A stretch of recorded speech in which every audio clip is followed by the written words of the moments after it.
Όλα έτοιμα για το μεγάλο event του Studio Hi-Fi Diapason.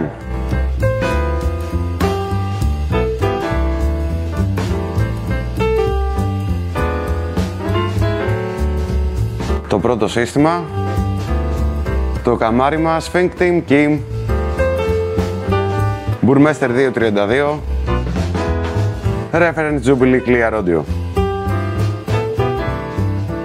Και ο Χρήστος να καθαρίζει τους δίσκους βινιλίου στα πλυντήρια της Clear Audio.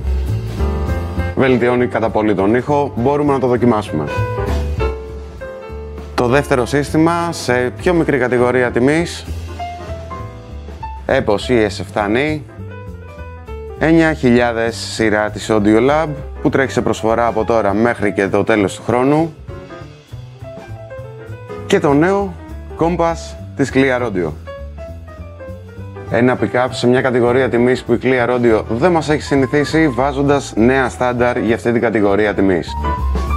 Σας περιμένουμε σήμερα 15 και αύριο 16 Οκτωβρίου, ώρα 4 με 8.30-9, για να συνομιλήσουμε με τον Ρόμπερτ Σούκι, το CEO της Clear Audio, να μας πει για τα πλυντήρια δίσκων της Clear Audio, για το νέο Compass της Clear Audio και φυσικά για το Reference Jubilee.